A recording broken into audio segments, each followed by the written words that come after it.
You are listening to the Solar Panel, the Phoenix Sun Show. Good morning. Thanks, everybody, for waiting. I appreciate you being here for our Saturday morning Sun Solar Panel on YouTube. We've got a great show for you today. I know it's the dead part, early dead part of the off season before the really dead part later in the summer. But there's a lot of stuff to talk about because we don't know what the Suns are going to do to try to come back from that awful Game 7 from their playoff series. But we are going to talk about that just a little bit because Mikal Bridges did a cameo on the JJ Redick podcast yesterday. And we're going to talk about how much money Devin Booker and Cameron Johnson really are worth in their potential extensions that could be completed as early as early July. Before we get started on all that, I want to introduce my panel today. First off, we've got my regular partner, Brandon Zona. How's it going, man? Going well.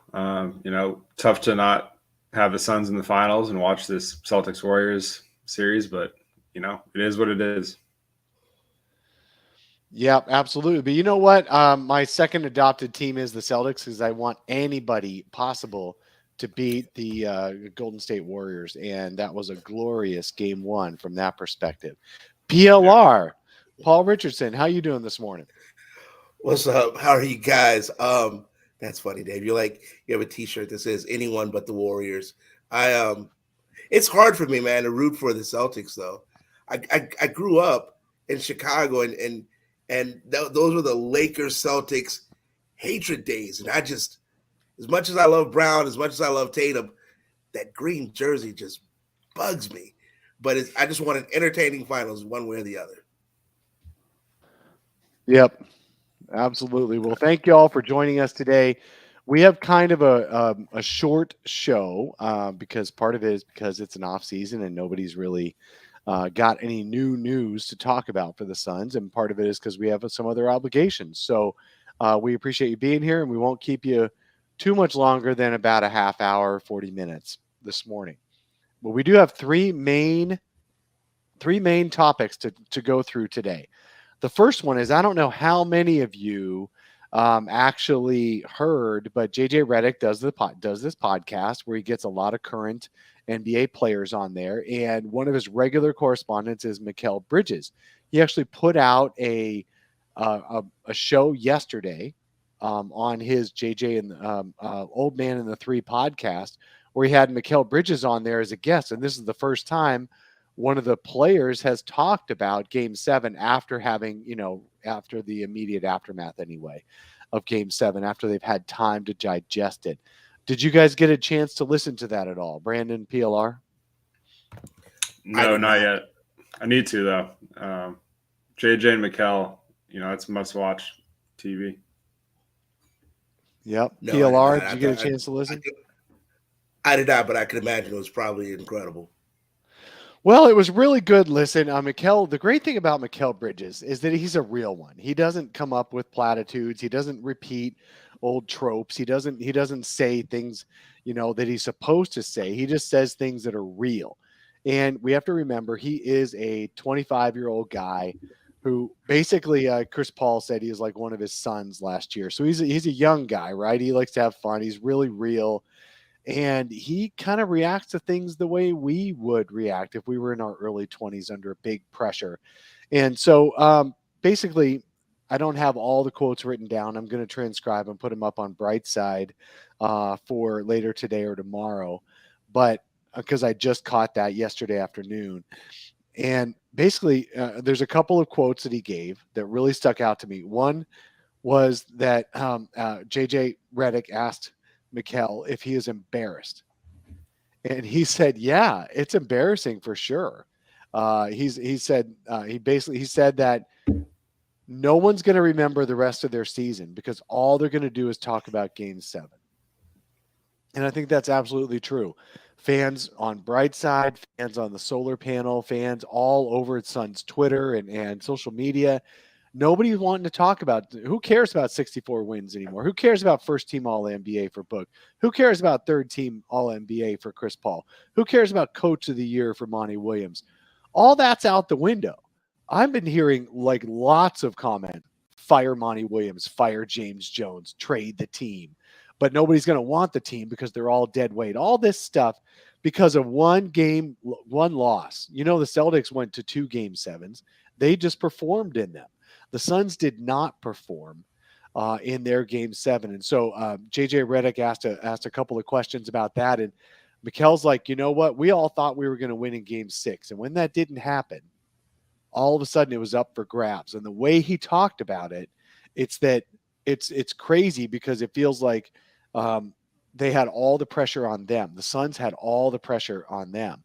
And Mikal even said that the pressure mounted when they could feel it from the fans when they would miss another shot and the Mavs would make another shot and the fans would just go, and you could hear the sighs from the stands.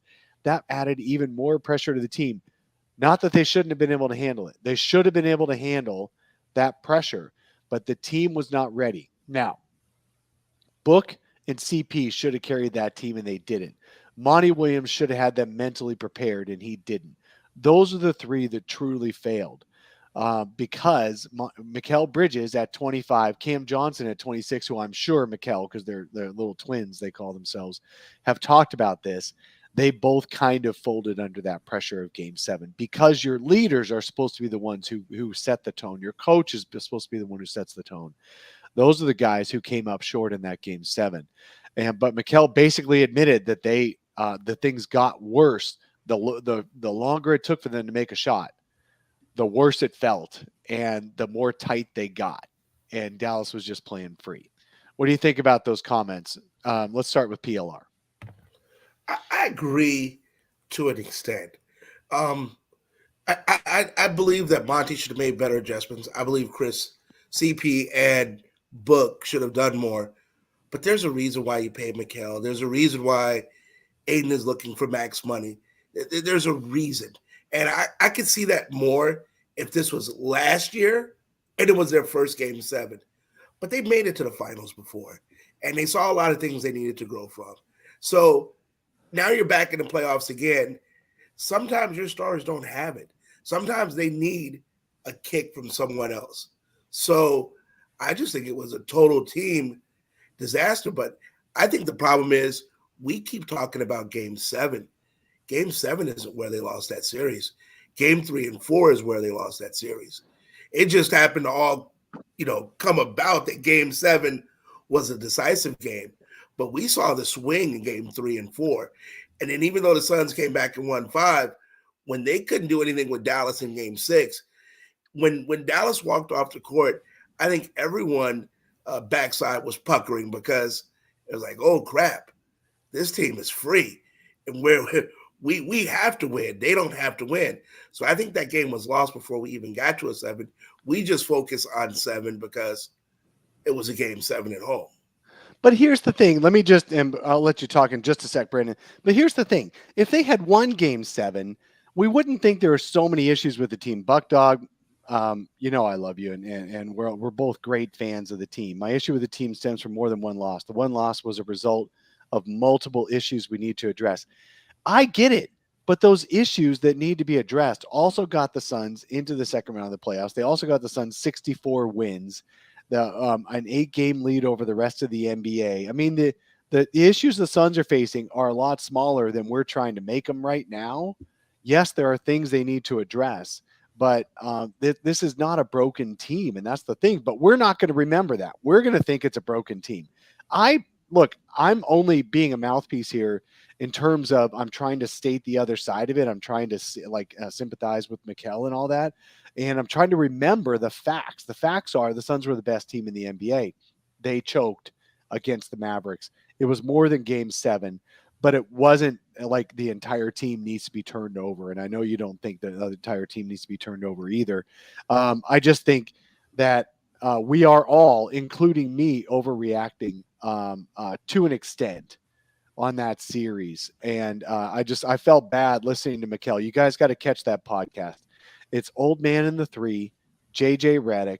Mikal talks about the loss in the first 7 or 8 minutes of the show.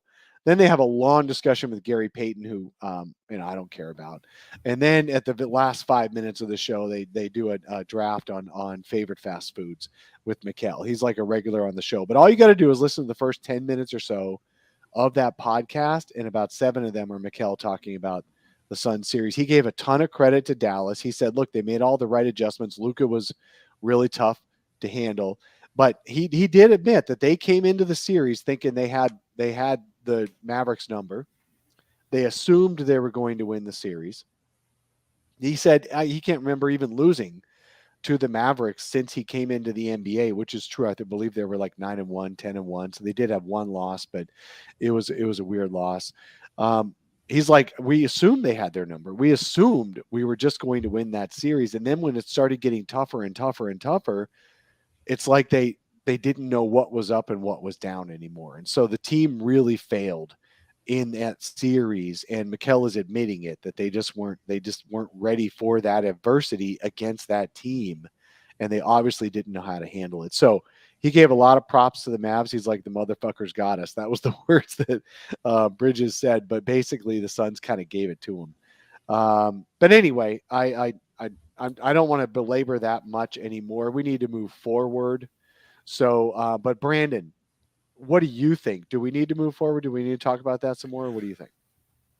Well, I think the issues, I don't want to overblow them too much, but I will say the entire playoffs, they did not look like the Suns. Even the Pelican series, you could see those issues starting to stack up. So I think changes need to be made. And another thing to remember about the NBA is, especially in the playoffs, it's about peaking at the right time. Just look at Boston and Golden State. Like, Boston was 16 and 19 earlier this year before they played the Suns and struggling. But then, they had entered the postseason hot, figured things out. The Warriors went through a huge rut there in the middle of the season, battled some injuries, and then they got healthy, and they're starting to peak at the right time. So that's just what it's all about. The Suns are not playing anywhere near their peak come playoff time, and I think that's just what we saw. So next year they got to figure a way to keep that momentum going. But yeah, overall, just an embarrassing performance, and I'm sure Mikal and the rest of the fan base would be happy to never talk about it again. Hey, welcome to the Aussie Suns fans in the chat. We appreciate you being here. I believe these guys are actually in the Arizona time zone right now. They're in town for a few days. They were hoping to be here to watch the Suns in the finals, but they're here anyway to drink our alcohol. So welcome to the show. Welcome to the city of Phoenix, and we'll be seeing you guys real soon. All right, so let's go on. Let's stop talking about that for a little bit. Again, watch for my article on Brightside. I'm going to transcribe what Mikal said so you can kind of get a feel for what, and I'll embed the podcast that he spoke on as well. So let's move on and talk about our extension eligible people. So last week, Zona and I talked about how the Suns have a few guys who are tradable and all that stuff. We went through that. If you didn't listen to last week's podcast or watch it on YouTube, make sure you catch on that. This week, we're going to talk about the guys who are staying almost for sure. And those two guys are Devin Booker and Cameron Johnson. The team loves Cameron Johnson. The question is the only question with Cameron Johnson is whether he is going to need too much money to be able to stay up with the team and for the team to be able to afford him. Two guys for sure though that I'm going to consider is that the Suns are going to keep Devin Booker and Cameron Johnson. The first guy who will probably sign a new contract with the Phoenix Suns once free agency starts is extension eligible Devin Booker. He's got 2 more years left on his contract. And I just want to set the stage on this. 2 more years left on his contract. He's making about $34 million, just under $34 million next season. And then $36 million the season after that. And then starting in 2024, he is eligible, now that he's made first team All NBA, he is eligible for a super max extension. The super max extension is worth, hold on to your butts, It's worth $211 million. $211 million over I don't know if it's 4 or 5 years, but it's worth $211 million, and he's going to be making in the high 40s on salary. What do you guys think about Devin Booker signing a super max extension? Let's go with PLR. You've got to pay him. I mean, it's just that simple. He's too talented. He's become the face of the Valley for sports in Phoenix. You have to pay him. There will be a lot of expectations with that much money because there always is. I for one, I'm real big on this, so I'll take 5 seconds. I don't think athletes' salaries should be posted. Anyway, with that being said, you have to pay him the full extension. You're not going to get another talent like him. So he deserves the money. He's earned the money. Like you said, Dave, he didn't earn the money for Game 7. He earned the money for being first team All-NBA for what he did for the season. That's the way it's written. So I don't see how you don't, give him a super max. Yeah, first team All-NBA, finished top 5 MVP voting. He's still, not even technically in his prime yet. So it's a no-brainer. You pay him. And if you don't, that'd be the most Suns thing in the world, just to piss off your young star that wants to be in Phoenix. So, but yeah, I think I agree with PLR. It's no question. You pay the guy. With that does come, lofty expectations that he's going to have to live up to.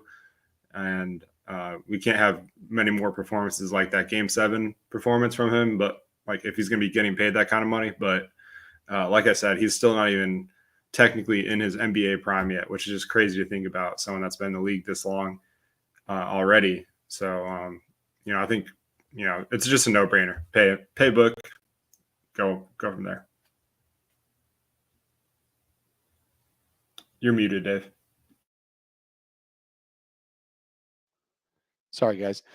He will be 28 years old to start the new contract.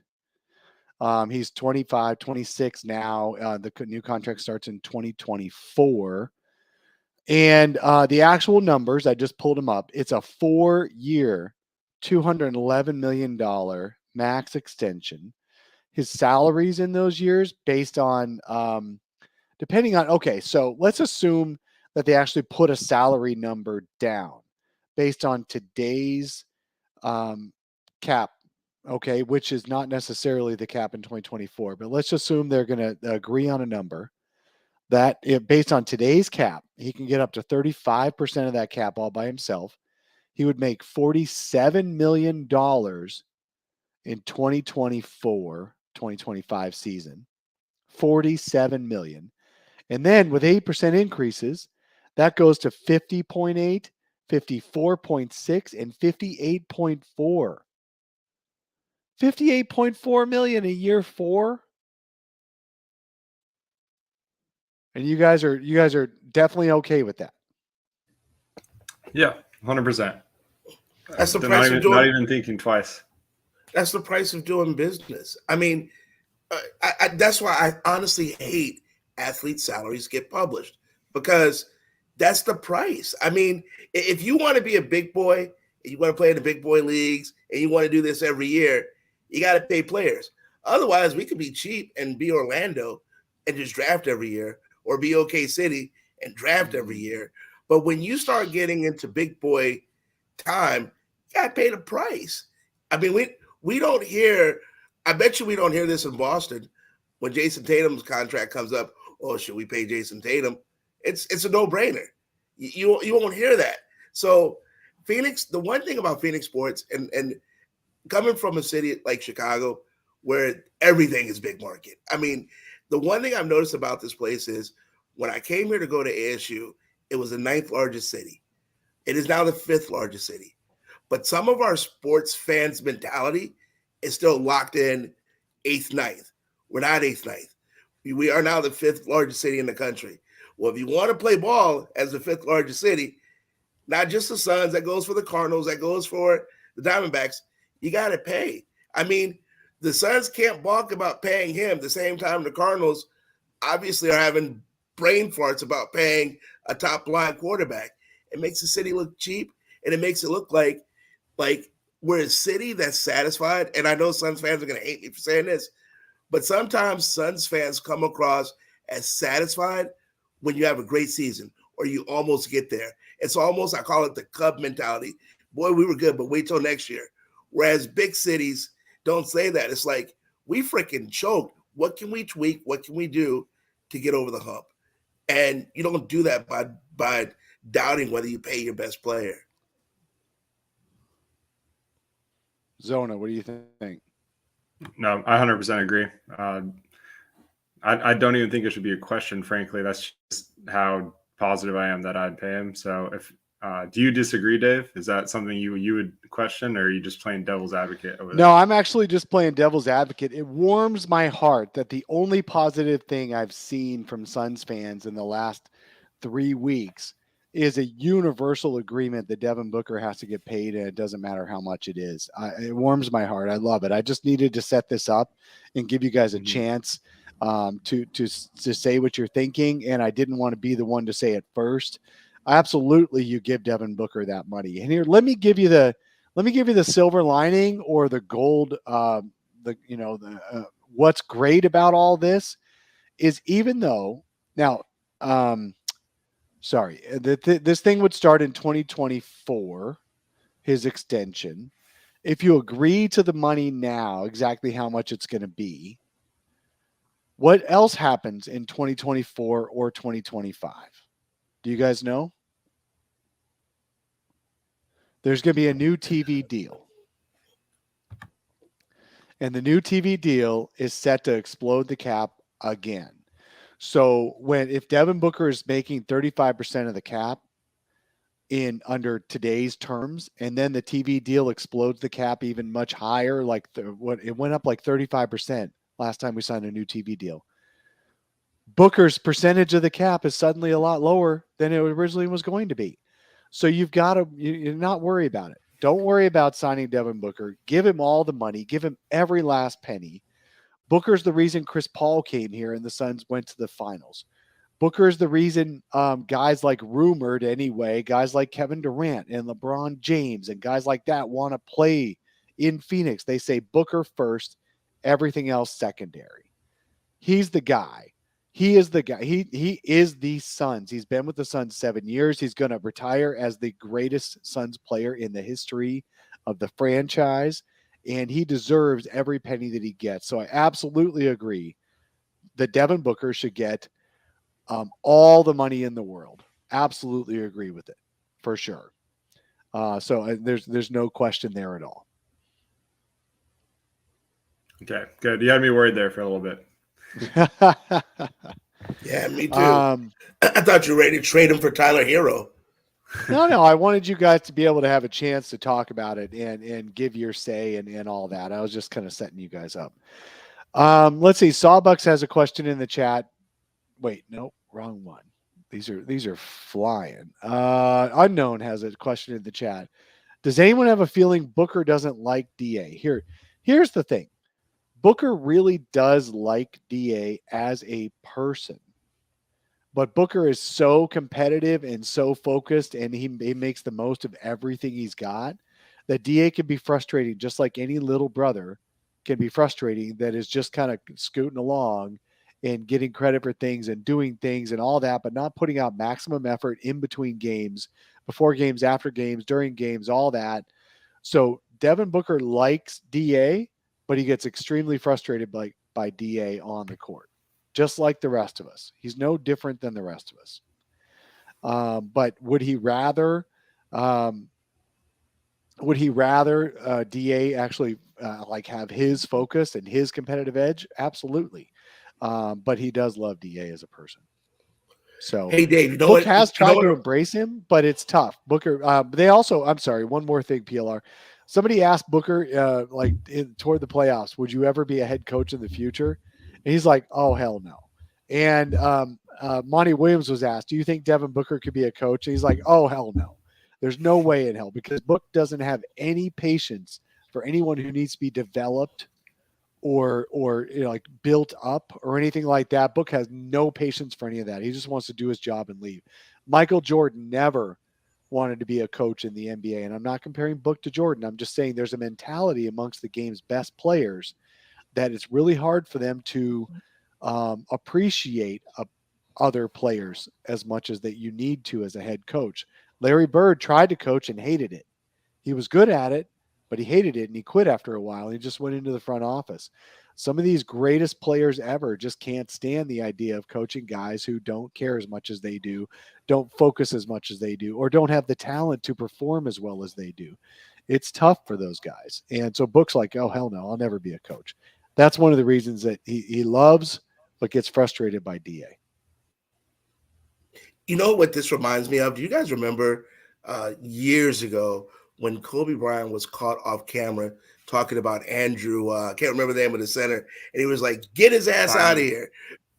Fine him, yeah, because he didn't perform. Now, from everything I've ever heard, Kobe loved the guy, but his work ethic wasn't there. And it kind of reminds me of this. Not that Book is going to be caught off camera because a lot of people are smarter now with phones and cameras and all that, but you can kind of see that. It's like, yo, man, we love you, but if you don't work, we can love you in the summertime at a barbecue, but we need you here putting the work in. And that's kind of what this reminds me of. Just Book saying, come on. Now, the flip side to that, though, is when Kobe is yelling at Andrew, Kobe had 3 rings. So Book is on that fine line of yelling, because what you got to be careful of is DA coming back saying, I know I wasn't there for Game 7, but where were you? So yeah. you got there's a fine line between the two. Yep. Absolutely. So I think we can agree that Devin Booker is worth the $211 million that he can sign the Supermax for. I think it's time to move on. Let's talk about our third topic of the day real quick. Again, this is a short show and I appreciate you guys' time. We are going to move forward and we're going to talk about Cameron Johnson. Cameron Johnson is eligible for a rookie extension. This is the same boat that Mikal Bridges. I'm going to use just Mikal in this because DA was looking for a max extension last summer. So he's more akin to the Devin Booker, should he get the max kind of thing as far as topics. But Mikal Bridges was worth less than max. Okay. So he was worth around the $20 million mark. And he got $21 million last off season. A lot of us believe that he agreed to that contract early in the summer, but they waited to try to see if they could work out the DA and Mikal announcements together so there wouldn't be pressure of why this guy but not that guy. And I really think that the Suns really want to keep Cameron Johnson, but I also don't necessarily think Cameron Johnson is worth anywhere close to what Mikal Bridges gets. So I want to hear what you guys think. So Mikal Bridges got $21 million last year. Brandon, we'll start with you. What do you think Cameron Johnson should get as a rookie extension that would start a year from now? Yeah, so there's 2 things. There's what you think a player should get, and then there's what another team thinks they should get when they're restricted. And that's what, Cam's price tag is going to come down to. What do, the Spurs or the Hornets or whoever throws his way. So I think Cam's probably worth about 15 to 18 mil a year, somewhere in that range, just based off of his, potential, quote unquote, even though he's a little bit older for someone getting his first extension. But I think just based off the upside and the shooting, the size, the perimeter defense, all that, I think things like him are in high demand. So, the base price to me is like 15 million a year is probably going to be the bottom end of that. And it could soar up to 20 plus mil if the right team gets desperate. So I think it's going to be somewhere close to Mikal, but probably just a little bit less. PLR. Okay, so arrows get ready to fire. I think anything over 15 million, you put him in a trade. So if someone offers him anything more than that, he now becomes a trade package.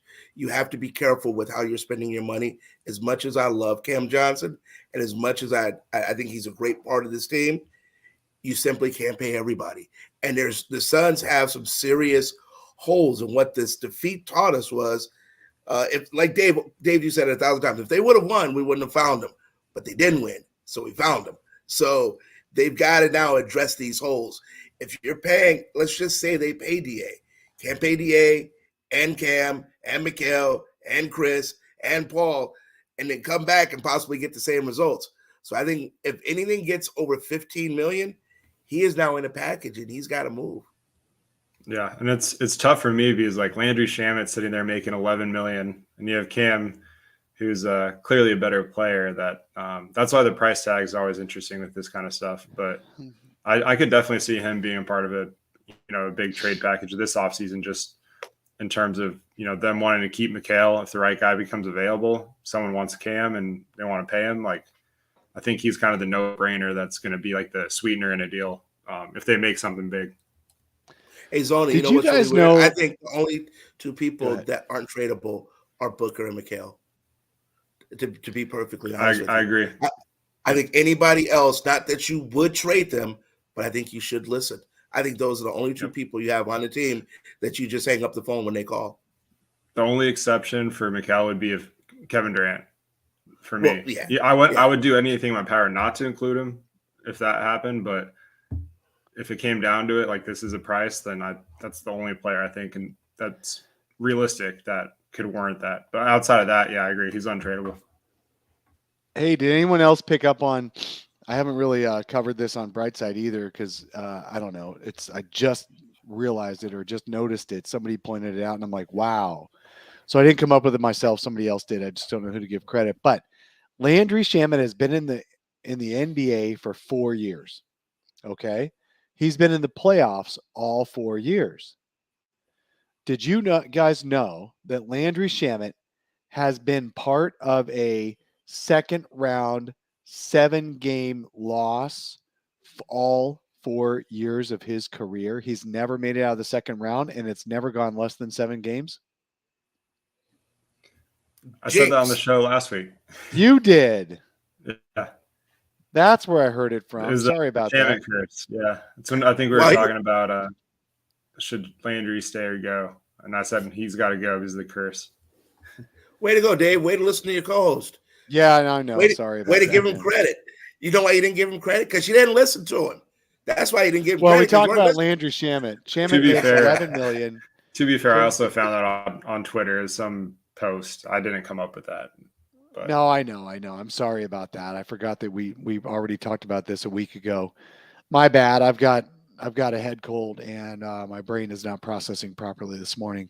But yeah, he is bad in Game 7s. That we might have to just bring that up as the Shamet curse section for the show, and just keep repeating it. And I'll just pretend it's new news every week. That could be our new shtick.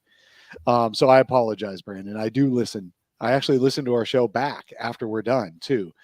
Okay. Anyway, so Landry Shamet probably is not the bar I would set as far as, well, if he gets 11 million, Cam Johnson should get 20 because Cam Johnson is twice the player. But definitely Mikal Bridges is better than Cam Johnson. Mikal Bridges plays a lot more minutes, is a surefire starter. Until this past year, was actually a more accomplished three-point shooter. Mikal has more offensive game. And he's a better defensive player. So I think the ceiling, I'm with you, PLR. I'm with you, Zona. I think the ceiling for him is around 15 million. And if he wants to stay with the Suns, it's going to have to stay right there. If he wants more, it's going to have to be a move on situation. But he seems like, a little over mid-level. He's better than Jay Crowder, but he's not like extensively better than Jay Crowder. And Jay Crowder is a career mid-level guy. So 15 should be the top for Cam Johnson. I'd agree with that. Okay, we got 3 minutes left. And all I want to do is mention we had a few comments in the chat, and P-Dog actually gave us a super chat so that we would bring this up. And I want to hear what you guys have to say about this.